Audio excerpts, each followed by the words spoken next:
My name is John, and this story happened to me several years ago.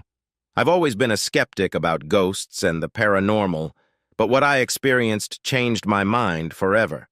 My wife Sarah and I decided to buy an old house on a hill in a small town in Maine. It was huge and in excellent condition, but something about it seemed strange to me at first glance. Perhaps it was because of the old trees that surrounded the house, or because the twilight enveloped it in a cold, silent darkness.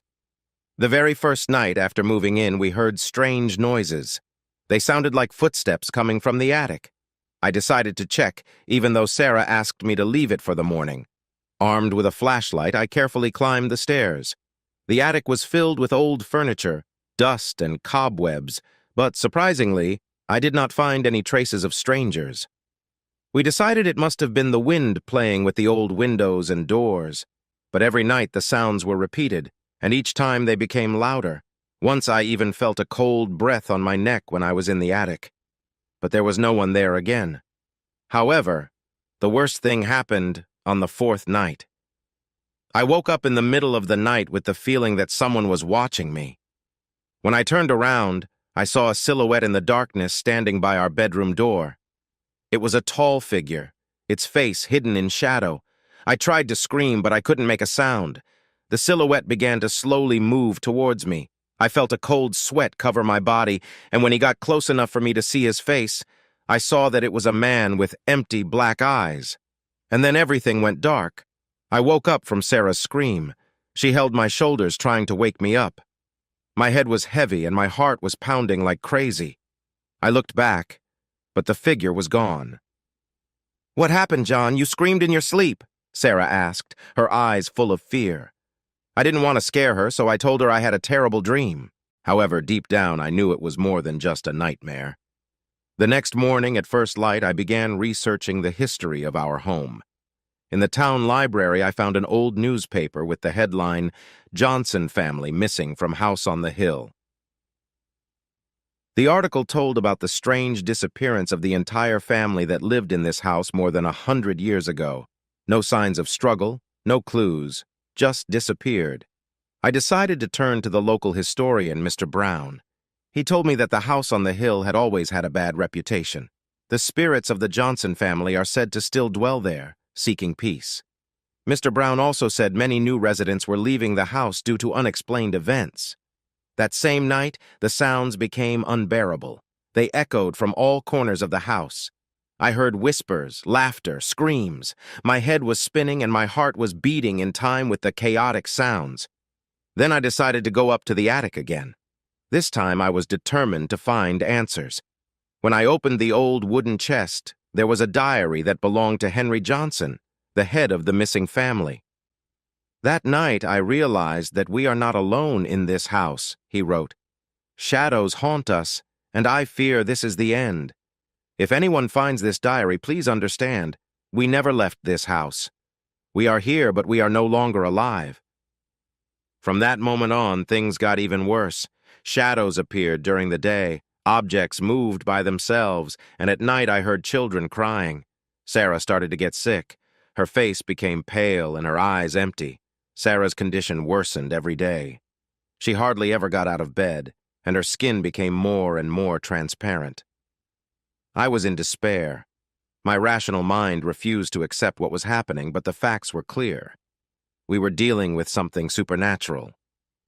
One day, as I sat by her bedside, Sarah opened her eyes and, looking straight at me, said, "They're coming for me, John. They want me to stay here forever." Her voice was quiet but full of fear. I hugged her and swore I wouldn't let anything hurt her. The next night, I decided to stay on guard. I sat in the living room with the lantern on, listening for every sound. Around midnight, the light began to flicker, and the air around became cold. The shadows in the room seemed to move by themselves. Suddenly, the same empty-eyed man I saw before appeared in front of me. His presence was so real I could barely breathe. "What you want?" I asked, trying not to let the fear take over me. The man did not answer, but tears began to flow from his dark eyes. He held out his hand to me, and I felt a cold breath pass through my entire body. Then he disappeared, as suddenly as he appeared. I decided that we needed to find a way to release the spirits that were apparently chained to this house. I again consulted Mr. Brown, who advised me to find the place where the Johnson family was buried and try to perform the rite of exorcism. Sarah and I went to the old cemetery, which was nearby. There we found the graves of the Johnson family, but they looked neglected and overgrown with weeds. I began to recite the prayer that Mr. Brown had given me in an attempt to set their souls free. Suddenly the sky darkened, and a strong wind appeared. We felt the ground beneath us begin to shake. I continued to pray, and suddenly everything became quiet. The graves became calm again, and the wind died down. We returned home, hoping that our efforts were not in vain. The house was quiet that night, and we slept soundly for the first time in weeks. But something inside me told me that this was not the end. The peace did not last long. Although we finally got some sleep that night, I felt weird the next day. I knew that something was still lurking in the darkness of our house, and this feeling did not give me peace. Sarah began to feel better, and I decided that we needed to uncover all the secrets of this house to finally get rid of the curse. We began searching every nook and cranny for any clues about the past occupants. One day we found an old photograph under the stairs. It featured the Johnson family standing in front of our house. Everyone looked happy, but in the background, in the window, the figure of a man with empty eyes could be seen. It was the same man who came to me at night. We also found several letters and notes hidden in the living room floor. They belonged to Henry Johnson. In them, he described the strange events happening in the house and how his family was gradually going crazy. The last letter ended with the words, "They will never let us leave. We are doomed to stay here forever." From that moment, we understood that the house has a kind of attachment to these spirits. We decided to do another ritual, this time focusing on cleaning the house itself. We approached the local priest, Father O'Neill, who agreed to help us. That night, we gathered in the living room. Father O'Neill began to recite prayers, sprinkling every corner of the house with holy water. Everything went well at first, but then the air got thicker and we heard heavy footsteps coming towards us. Darkness filled the room and we saw the same empty eyes staring at us from all sides. Father O'Neill continued to pray, but suddenly his voice stopped. He fell to the floor, clutching his heart. I rushed towards him, only to feel a cold breath pass through me. "They're stronger than I thought," he whispered, his eyes closing. Sarah was screaming, and I felt myself losing control of the situation. At that moment, it occurred to me that we might have made a fatal mistake by trying to fight those who had been chained to this house for hundreds of years. We left the house that night not knowing what to do next. I understood that we needed to find another way to free the Johnson family and restore peace to our home. But with every step, I felt that the shadows continued to haunt us, not allowing us to forget about our terrible adventure. After we left the house, we found temporary shelter in a local hotel. I knew that this was only a temporary solution because we could not leave the house forever. In the morning, I decided to find a paranormal expert to find out how to exorcise the spirits for good. Fortunately, there was a woman in the town named Emily Parker, known as the Ghost Hunter. She agreed to help us, although she warned that the matter could be very dangerous.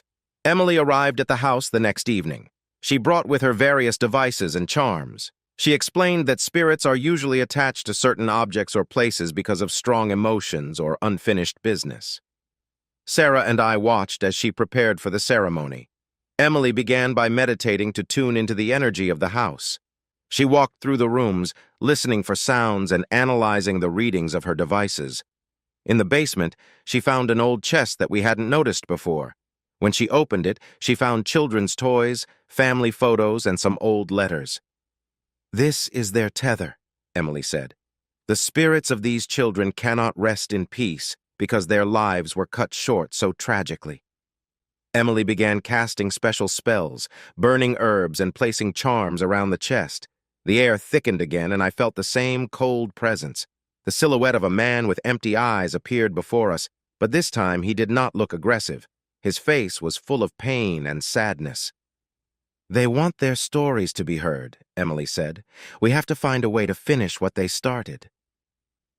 We decided to have another ceremony at the cemetery, this time with all the Johnson family belongings that were found.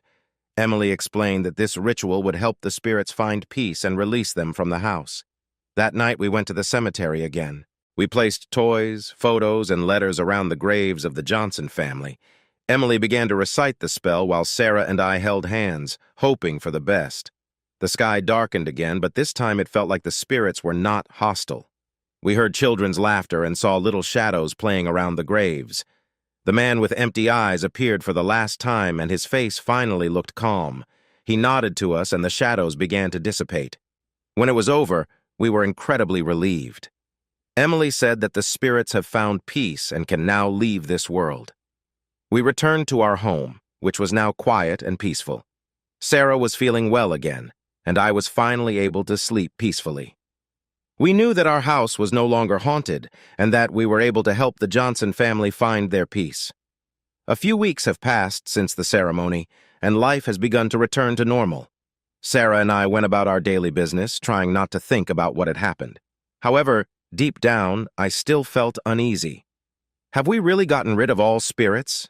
Is it possible that there is still something left? One evening, while we were having dinner, the light suddenly flickered. Sarah looked at me, and I saw the fear in her eyes. "Do you feel it?" she asked. I nodded, and we both knew something was wrong. Sounds started coming from the attic again. This time, they were louder and more aggressive. I took the flashlight and headed upstairs, ignoring Sarah's pleas to stay. The attic was filled with darkness, but I stubbornly walked forward. When I reached the middle of the room, I heard a whisper. They were words I did not understand, but they sounded very close. I turned around and saw something incredible. A strange symbol, drawn in chalk, appeared on the floor of the attic. It glowed in the dark, and I felt the air thicken. Suddenly, the symbol began to expand, and a shadowy figure emerged from it. It was much darker and more aggressive than the ones we had encountered before. I felt her reaching for me, trying to grab me. I stepped back, only to feel something invisible wrap around me, squeezing my chest. I went back downstairs, barely able to stay on my feet. Sarah was waiting for me, her face pale with fear. "What was that?" she asked, but I didn't know how to answer. We checked back with Emily, who said that we may have been dealing with a much stronger entity. Emily returned to our house, armed with even more powerful charms and spells. She explained that sometimes releasing spirits can attract the attention of other, more dangerous entities. She began to prepare for a more complex ritual to finally cleanse our home. During the ritual, the air thickened again, and we felt the presence of something dark and hostile. Emily drew protective symbols around the house, and we held together, trying not to panic. Darkness enveloped us again, and we saw a shadowy figure trying to break through the protective circle. Emily chanted, and the light from her charms grew brighter. The shadowy figure screamed in rage as it tried to break through the defenses. But with each word of the spell, her power weakened. Eventually, the darkness dissipated and the house was filled with light. When it was over, we were incredibly relieved.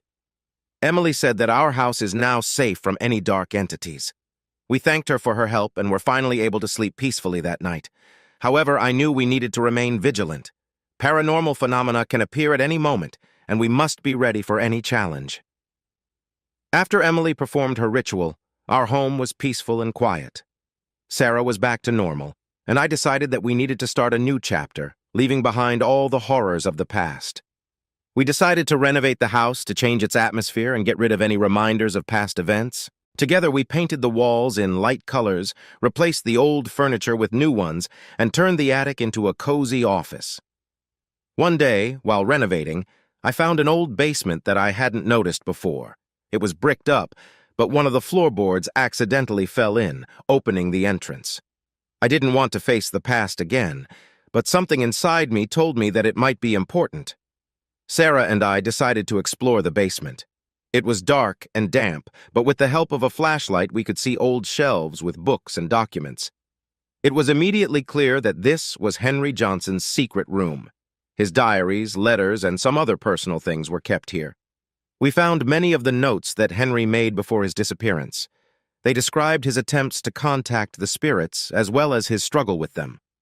One of the diaries was particularly interesting because in it, Henry recounted his discovery of the origin of the dark entity that haunted his family. "She came from another world," wrote Henry. "I accidentally opened a portal during one of the experiments. Now she's hunting us and we can't escape." These records gave us a new understanding of the events that took place in our home. We have realized that this portal needs to be closed for final release. We again turned to Emily for help. Emily returned, armed with new spells and charms. She explained that closing the portal required a lot of energy and focus. We collected all of Henry's found things and prepared for the ritual. This time, the ritual took place in the basement. Emily began chanting while Sarah and I stood next to each other holding hands. The air grew thicker and we felt the presence of the dark entity again. She tried to break through to us, but Emily created a protective circle that prevented her from getting any closer. During the ritual, the basement shook and we heard a loud crash. The ground beneath us began to crumble, opening a portal. Darkness emanated from him, trying to engulf us. But Emily continued to cast the spell, and the portal began to slowly close. Eventually, when the portal finally disappeared, the darkness dissipated and the house was filled with light. We felt incredible relief and joy, knowing that now we finally freed our home from all dark forces. We thanked Emily for her help and invited her to stay with us for dinner. She accepted our invitation and we celebrated our success together. Finally, our home became a place of peace and harmony. It's been a few months since the portal closed, and our lives are finally back to normal. Sarah and I enjoyed the tranquility of our updated home. All these events seemed distant, almost unreal memories. But one day, something happened that turned our peace again. One evening, I noticed that the flashlight we always kept by the bed was not working. It might seem like a small thing, but it reminded me of those scary nights when light was our only protection from the darkness. I decided to go to the pantry to find new batteries. As I opened the pantry door, I was struck by a cold wind that seemed to come from the depths of the room. I turned on the light and saw that one of the walls was slightly open. Where we hadn't noticed before was a secret room that we hadn't found during the renovation. I walked into the room, and there on the floor was an old portrait of the Johnson family. Under the portrait was painted a strange symbol, the same as the one we saw in the attic. It couldn't be a coincidence. I felt a cold breath pass over my skin. Suddenly, the door of the room slammed, and I was left in complete darkness. I heard heavy footsteps approaching me. My heart was pounding, and I tried to find a way out, but the door wouldn't budge. The light suddenly flashed, and I saw a dark figure in front of me. It was much larger and more sinister than the ones we had encountered before. Her eyes were empty, but I could feel her looking directly at me. "You think you freed us?" said a voice that sounded as if from all sides. "We are always here. We will always be here." I felt an invisible force wrap around me, pulling me to a dark corner of the room. I tried to fight, but my strength failed me. The shadows began to tighten around me, and I realized that we had awakened something far more terrifying than just the spirits of the Johnson family. Suddenly, the door opened again, and I saw Sarah standing in the doorway with a candle in her hand. Her face was full of determination. She began to recite the spell we learned from Emily. The light from the candle grew brighter, and the shadows receded. I fell to the floor, and Sarah helped me up. "We have to leave this house for good," she said, and I knew she was right. We packed our things and left the house that night.